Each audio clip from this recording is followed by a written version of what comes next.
Okay, I also would like to thank being invited here. It's a great pleasure and honor to be here. And actually, I think I met Ludwig much more in Finland than here. Because as you know, he has been extremely important in Finland in promoting mathematical physics, and many of the people here have spent some time in Finland also during these years. I think the first time I met you there when I was a student in the or postdoc maybe in the 80s, early 80s, and so this has been extremely important, and it's a pleasure to be here. So my topic is also a little bit away from the typical things which Ludwig is interested in, but maybe there are some aspects which there is some connection to something, maybe hopefully, in what I'm going to tell you about. So what I'm going to tell you about is are some mathematical objects which actually turn out to have some. Of course, they had motivations in physics, and I'm going to mention a little bit about them. But what I would call them Mandelbrot cascades, because it was Mandelbrot who, well, it actually was Kolmogorov who actually originated, in some sense, these things. But Mandelbrot picked up the idea and brought it further. So these are random measures, let's say in Rn, for instance, and random measure meaning that they are measures, but they depend on some parameter, and they are random in that. So, for instance, if you take the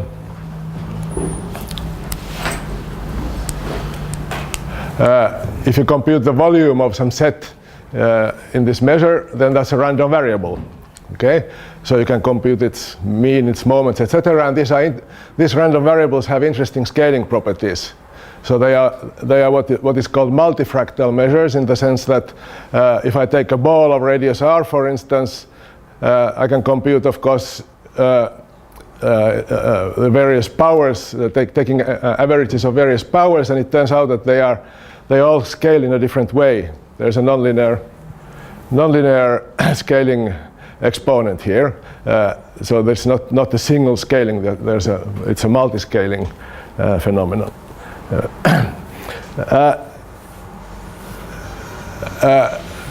It also turns out that they have sort of connections to statistical mechanics. There's a phase transition. Did I jumped in something? All of the ones which I'm interested in can be written in the following form. Namely, you take some weight, you take the ordinary volume element in Rn and multiply it by a factor. This is in parentheses because this measure is not really absolutely continuous with respect to the usual volume, but let me write it anyway. So it's exponential of some parameter times a function. The function is actually a distribution, and that's a random function. And the important thing here is that it's logarithmically correlated. Need not necessarily be Gaussian for this theory, but let's suppose it's Gaussian, and logarithmically correlated in the following sense. In short distances, the correlation function blows up like a logarithm. Okay, so there's one dimension, x. I will come to that. It can be in any dimension. Okay, actually, in 2 dimension, it's very familiar. It's just a Gaussian, it's just a massless free field in 2 dimension, and in 1 dimension, it's usually called 1 over f noise. The logarithmically correlated signal is called 1 over f noise. In 3 dimension, originally Mandelbrot and Kolmogorov were interested in 3 dimension because they viewed this as a model for the multiscaling in turbulence. So these are the velocity signal in turbulent flow. And then some people are using it in finance, and I'm not sure what dimension it's there, but anyway. So there's this one parameter here, this parameter beta here. And of course, when beta is 0, you have the Lebesgue measure, and when you increase beta, you increase the effect of this randomness. And it turns out that there's a phase transition, namely there's a critical let me call it inverse temperature. So there's a critical temperature, so that in high temperatures, small beta, this measure is actually continuous. It's not it's singular with respect to Lebesgue, but it's continuous measure.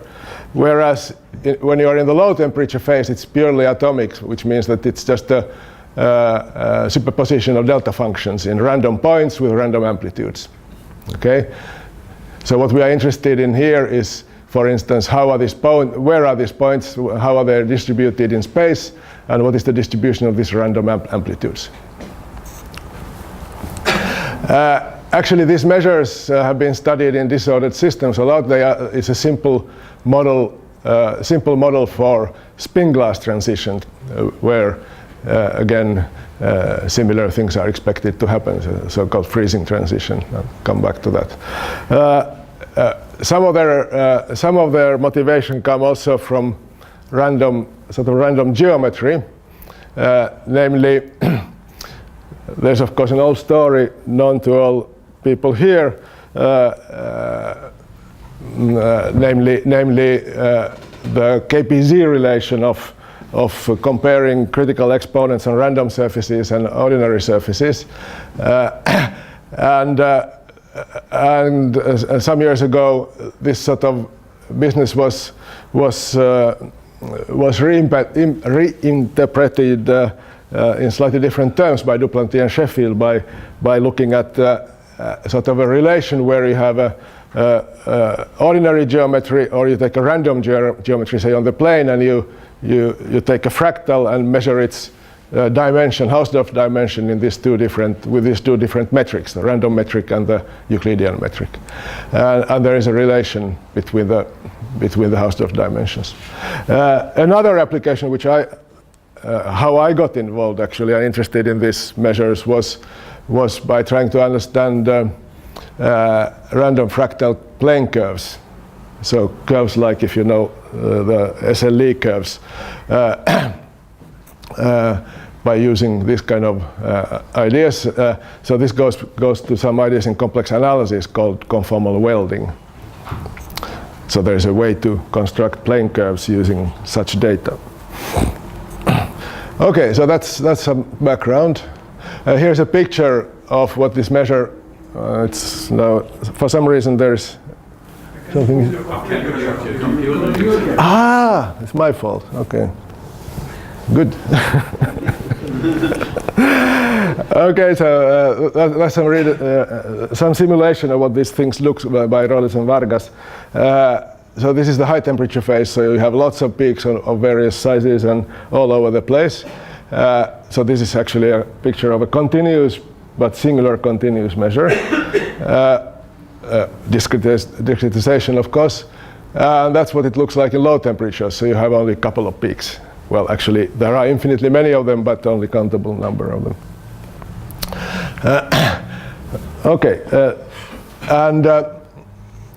so what is plotted? We have a measure on the plane, and I'm plotting the amplitude of how much it gives volume to various areas. Yeah. Okay, so here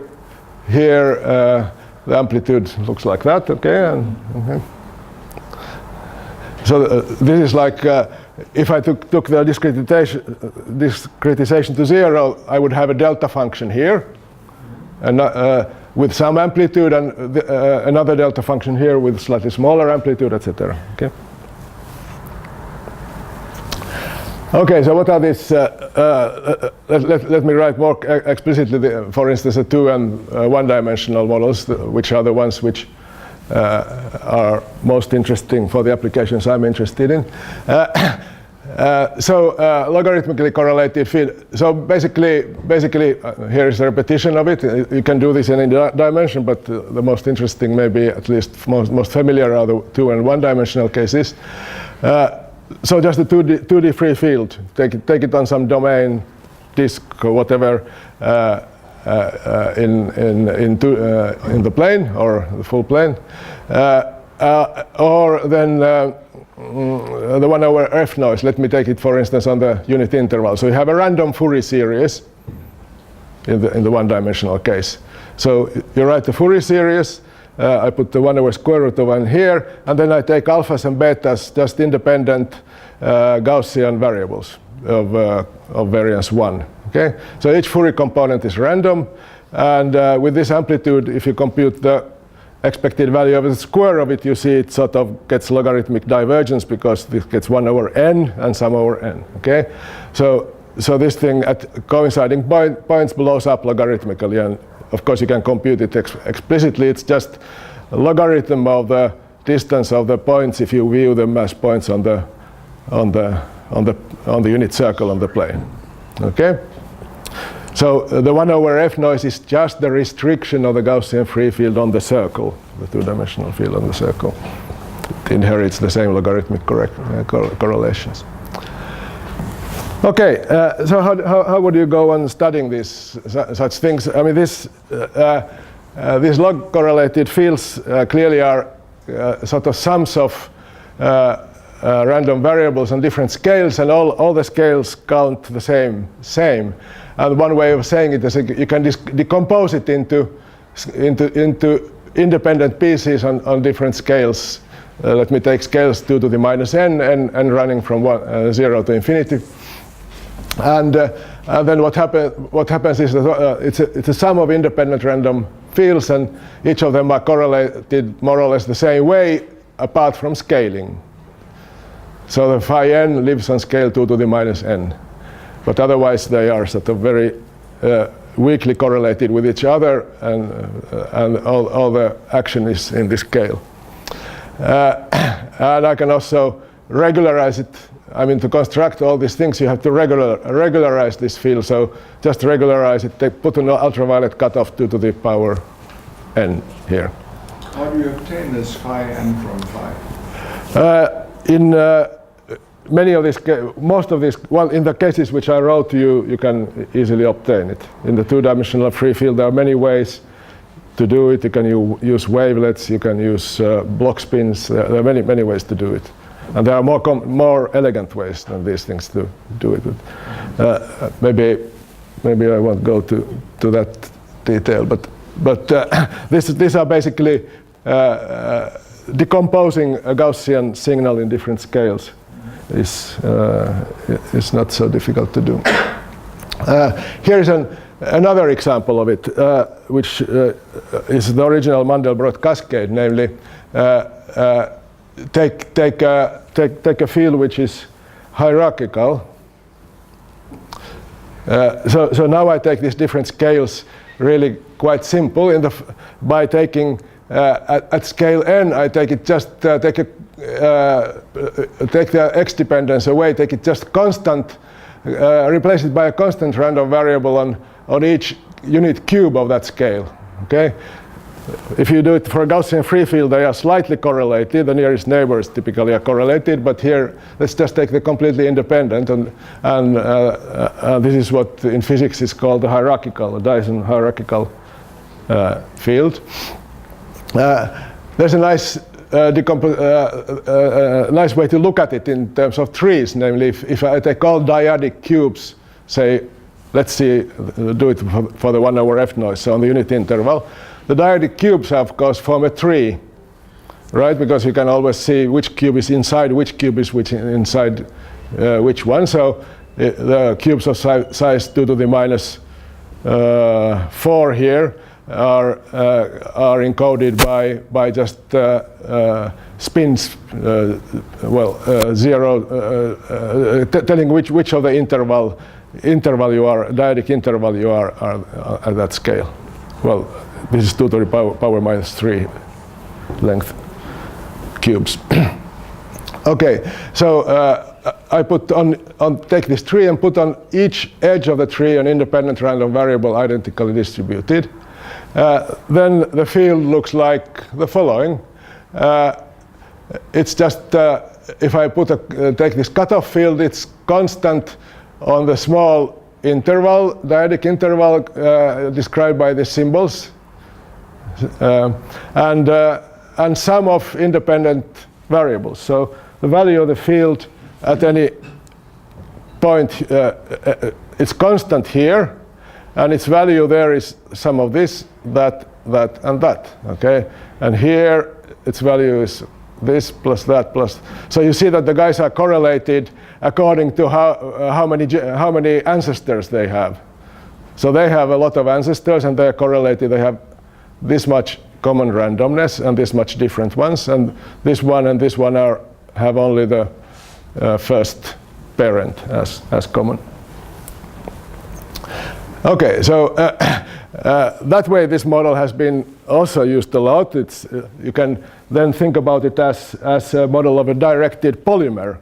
So you have a polymer going on a tree. So you have various ways the polymer can position itself on the tree, and each think about the field as the energy of the polymer. This is a random environment where the polymer is, and its energy depends on this landscape where it is, and the landscape is highly correlated. So you have a directed polymer in a random landscape, and this is called also a version of a random energy model. Okay. In probability, this is studied a lot. This is a branching. You can view it as a branching random walk, because think about these variables. These are Gaussian variables. So think about them as jumps. So now you jump, then you split into two and make independent jumps. Split into two, and after n times you have 2 to the n walkers. Okay, so that's a model of random, branching random walk. Okay, so the general log-correlative field is not exactly constant on the cubes, and there's a little bit of correlation between this different, even the children, the people of the same generation are slightly correlated, but that's not a big deal actually. Okay, so what do we want to do with this? Okay, so these are the sort of models we are interested in. We want to study removing the ultraviolet cutoff and see what kind of measure, how do we get these strange pictures which I showed you in the beginning. So, and part of this is very easy and elementary for physicists. Okay, what are we doing? We're taking Gaussian field and taking exponential of it. Okay, put an ultraviolet cutoff and then ask what happens when you remove the cutoff. And what do you want to do? Well, you should renormalize, right? You should multiply it by some constant, hopefully deterministic constant, depending on the ultraviolet cutoff, so that you get some limit. Okay. These are often called multiplicative chaos, also in probability, because I told you that the field was sum of contributions from each scale. So this density here is a product of independent log normal random variables. So independent factors, exponentials of a Gaussian factor. So instead of like in random walk, you have a sum of independent variables. Here you have a product of them.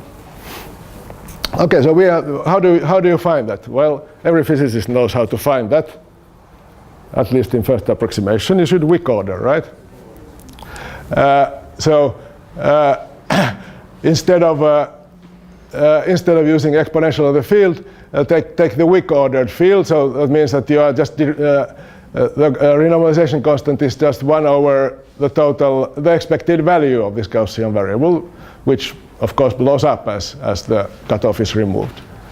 And now if you look how this, when you change the ultraviolet cutoff, then you are just adding independent information, and weak ordering of course has this nice property that if I add an independent Gaussian field,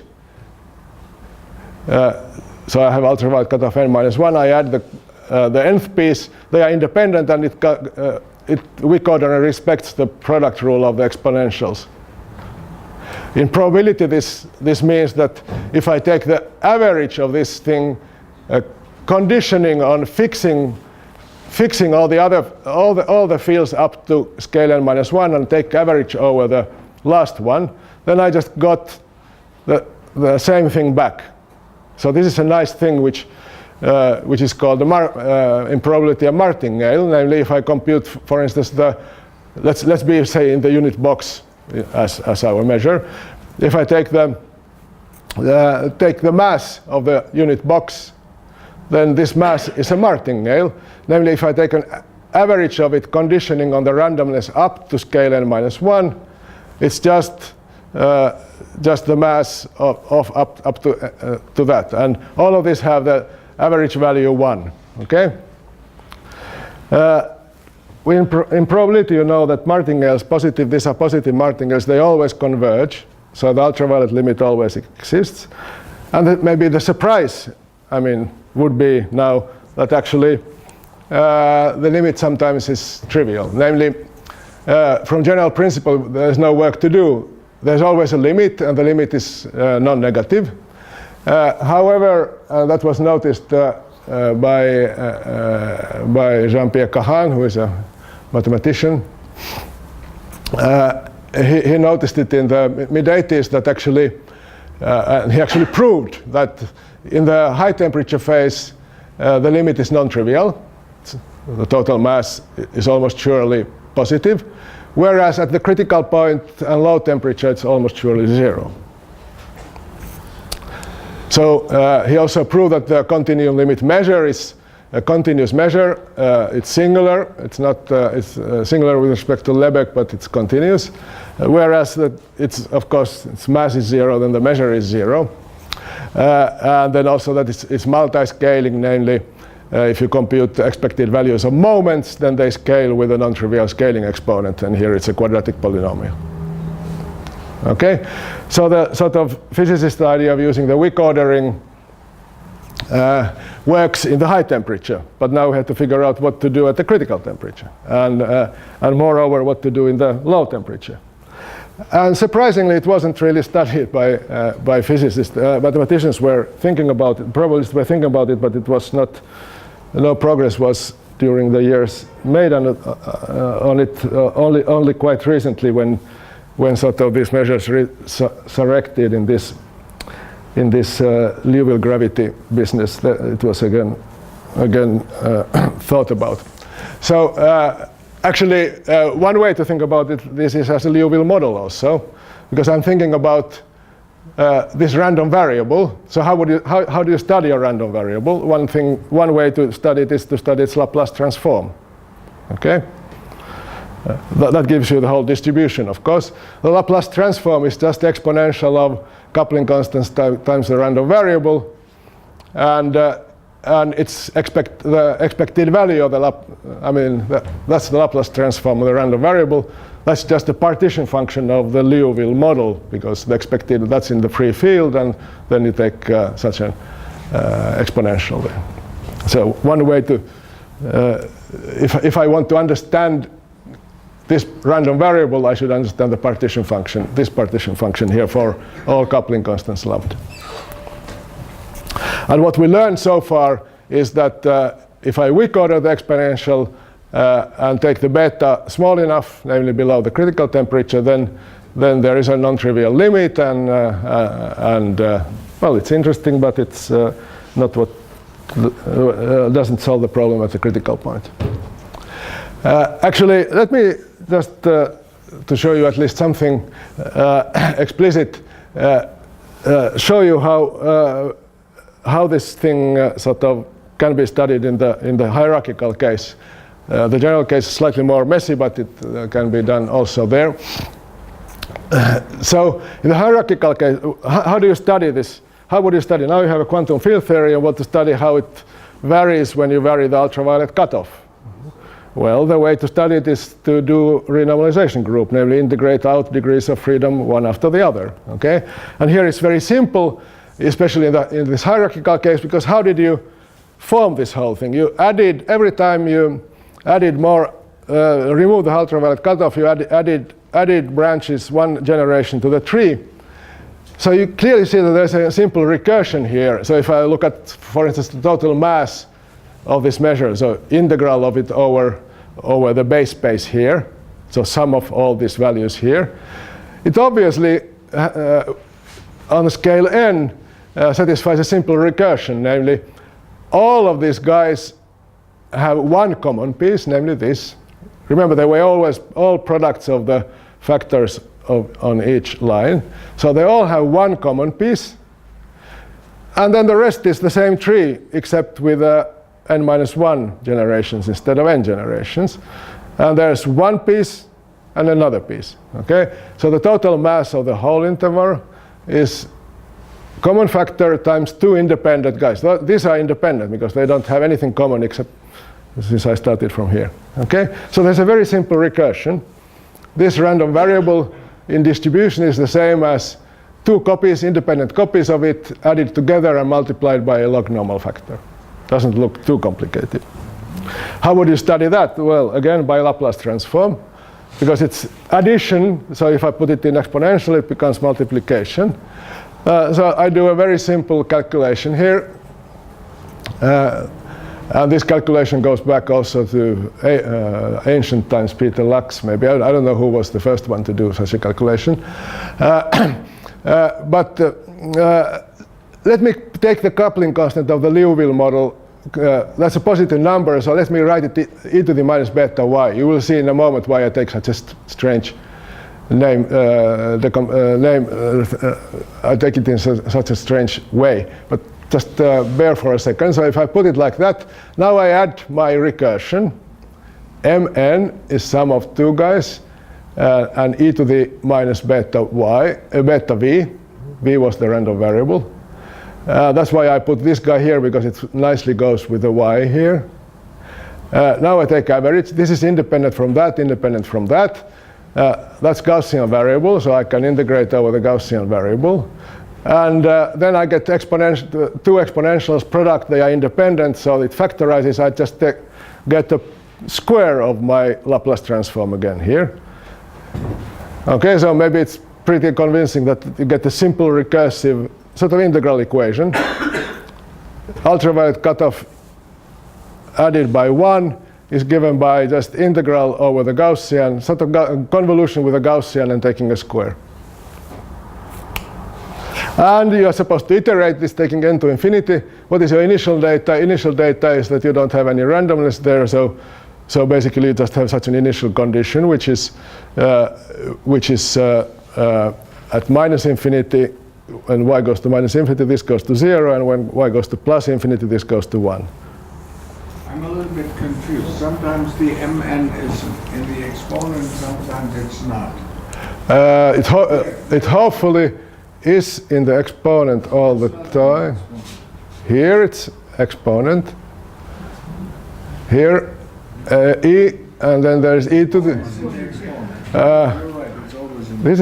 It's not a tech mistake, and not even my mistake. Okay. Okay, so that's my recursion. It's easy to see that this has various solutions. 0 is of course a solution, and it's clearly linearly stable because there's a square here. 1 is a solution, and now you linearize it around 1, you can see that it's a linearly unstable solution. So G stays between 0 and 1, and sort of as the time or the cutoff is increased, it wants to, the 0 which was at minus infinity wants to sort of gain ground, and the one which was at plus infinity wants to recede. So it clearly seems should be having something like a moving front, right?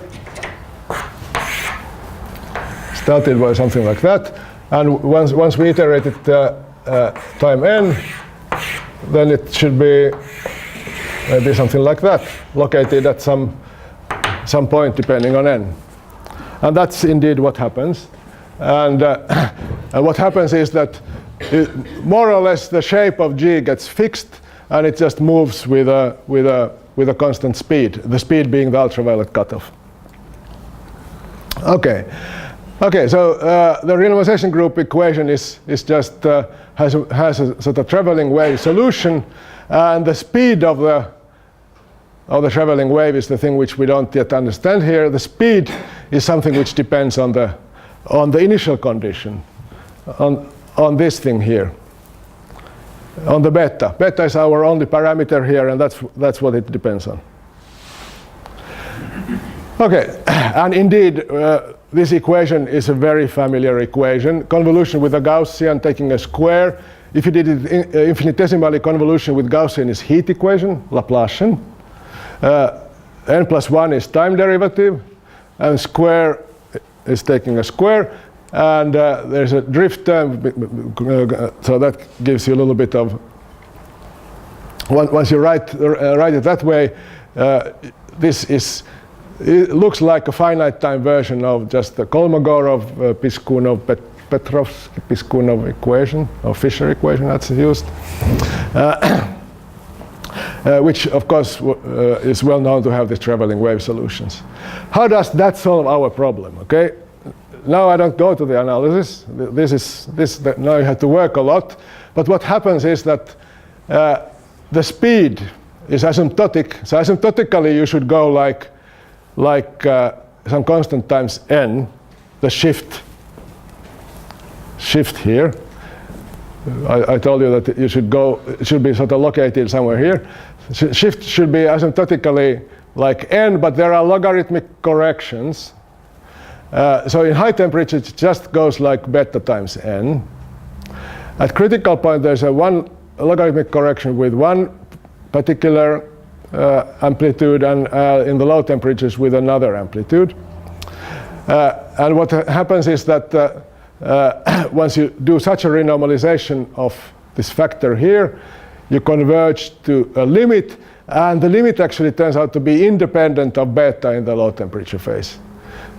This is what actually causes the freezing in this model. Okay, so how does it connect to the story I was telling you? What does it say? It says you take the Liouville model. Here's a coupling constant of the Liouville model. What do you have to do as n goes to infinity? You have to multiply it by this e to the minus beta times this funny factor which I wrote on the previous transparency. And once you do it like that, you have a limit. So the partition function converges. So in particular, then this random variable here converges to some random variable as n goes to infinity, and it's multiplied by something which blows up with n. Now if you translate what I wrote here to our familiar language, then the speed part of it, the main part of it, is just our old Wick ordering. So that's the leading term, the Wick ordering. But then there is a square root of n. So remember, n was logarithm of the ultraviolet cutoff. So this is log of the ultraviolet cutoff. So there's a log of short distance cutoff to square root. And then there's a Wick ordering at the critical point. And in low temperature, there is slightly more. There's a different power law here. OK, that's a sort of story. Okay, there's a sort of neat renormalization group there. And you can study everything. Freezing just tells you that the Liouville model at beyond the critical point at the low temperature phase is the same thing as the thing at the critical point with just a redefinition of the coupling constant. So the critical point behavior determines the low temperature behavior. When you translate this to my original question about these cascades, then what do you get? At the critical point, I told you before that you get, if you just use the Wick ordering, you get 0. And here we see why. We had to multiply it by some divergent factor. This divergent factor just barely makes it, it's not enough to produce atoms, but it produces a sort of very singular measure. It lives on a set of 0 Hausdorff dimension, for instance. Now I'm on the wrong transparency. And in low temperature phase, you get just a superposition of delta functions. And what you can do, you can compute the law of these amplitudes here, and also the law of these points. They are all determined by the law of the critical point. And actually the law of the critical point can be studied pretty explicitly. All of this can be sort of generalized to the free field. This was, I explained it to you only in that case, and it's been work of a lot of people. So here is our people. Then there are Duplantier, Rhodes, Vargas, Sheffield, Madol, many people during the recent years. Okay, what do you do with this? Actually, I have no idea when I started. 1 minute or 5 minutes? 5 minutes, okay. Okay, so what do you do? So now we have these measures, random measures. So what can you do with them? One thing which was one of the original motivations of studying these things, again, was this KPZ relation. So if you have a random, let me explain it in one dimension because it's easiest here. So I have this random measure, say, on the unit interval. This is the guy we constructed. Okay, it of course defines a metric by just taking the measure of the length of the interval xy. That's a metric, and if you are in the high temperature phase, since the measure was continuous, then this metric is a continuous metric. Okay, so now you could take any fractal set in the unit interval, and let's say that it has some Hausdorff dimension with respect to this usual Euclidean metric. So you cover it by balls, smaller and smaller balls, and count how many balls you need, compute the exponents, how many you need, and then you do the same thing with this random metric. Then what happens is that there's a relation between these two. And this is exactly the relation, KPZ relation, originally derived by Knizhny, Polyakov, and Zamolodchikov for the 2D gravity. So there's a quadratic relation, never mind. I mean, the critical temperature enters here, and you can even do it at the critical temperature. It still actually makes sense. And even in the low temperature phase, you can do it. Even if the measure is not anymore continuous, you can still do the same business and get this relation. There's again freezing there, so this relation changes to something which is controlled just by the critical point. Xeta is known. I'm sorry? There was a number xeta. Second line is yes. This should be this is the Hausdorff dimension with respect to the random metric. So this is the beta. Yeah, it's missing. Okay, another thing where these measures can be, as I told you, you can use such a random metric, say on a boundary of the disk, to glue sort of the inside and the outside of the disk. So take two copies of it, glue them together, and there's a construction out of such gluing producing a curve on the plane that goes under the name welding. And these curves, you can use these measures to it, and it turns out that the critical point corresponds to the point where these curves become are not anymore simple. So once you go beyond the critical point, the curves are this construction doesn't work anymore. And so in the high temperature phase, you get curves which corresponds to SLE curves in the phase where the kappa is less than 4. So conformal field theory in C less than 1. So this critical point corresponds to the C equal 1 in conformal field theory. C less than 1 is the high temperature phase. C bigger than 1 is the low temperature phase. Okay. If you do the same thing on the plane, then you could consider this as a random Riemannian metric on the plane. So instead of thinking about it as a measure, take it as a Riemannian metric, and now try to take the ultraviolet limit and ask what sort of random metric space you get in that limit. So this is, of course, the question of Liouville gravity, two-dimensional gravity. And again, various questions you can ask. What is the limiting space? What is its Hausdorff dimension? In the various cases, what are discrete models which give rise to it? There are precise conjectures for all those issues, but very little progress on any of this.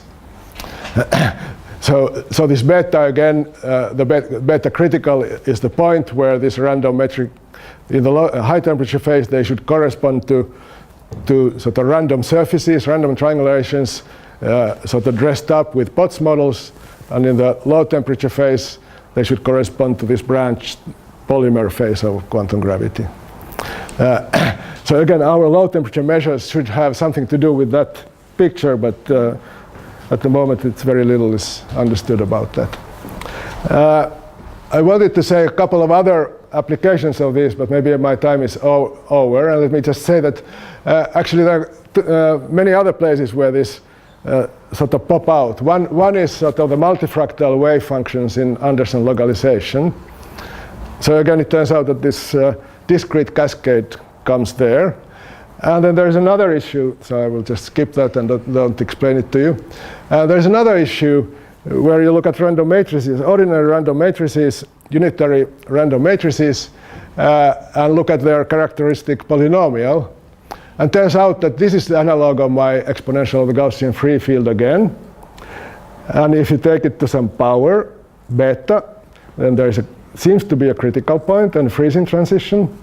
But this object is also very intimately connected to the Riemann zeta function. There are precise conjectures done by Fyodorov and Keating about if all this is true, what it would imply for zeta function. Okay, so there's lots of nice connections what these measures have. So it's sort of a fun, has been a fun subject to work on. So we stop with that.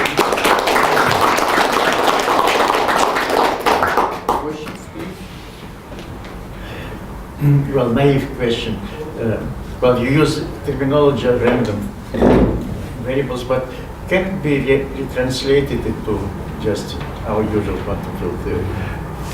Sure, and that's exactly what it was. I mean, if you think about quantum field theory, the functional integral, you have exponential of an action. Yes.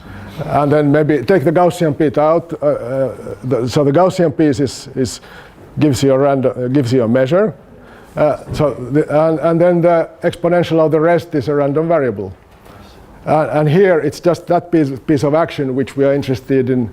We are interested in that random variable, and to study it, then we are studying just partition function of It's easier. yeah. Yeah, quantum field theory has more, of course, correlation functions and many other things. This you only calculated correlation functions. In Liouville model, Yes. there are people in this audience who don't know how to do such things. Okay, yeah. So in this example, what ensemble we are talking about unitary matrices? This was CUN, circular unitary. But there are similar conjectures also on GUN. But this is CUN. There's almost everything known about this. Yeah, well, but people don't usually look at it from this point of view. So That's what I no, not at all. What is known is that if you take logarithm of determinant of 1 minus the unitary matrix, you expand it in trace log, you know how to expand it, you get traces of u to the n, then it's proven that these guys converge to normal random variables. That goes back to Diaconis and others. So formally, just get this random Fourier series is 1 over f noise out of that. Okay, but there are lots of interchanges of limits here, and it's not at all clear how this would go actually for this guy here. It's a long story. I mean, Any further questions? No, let us thank the speaker again.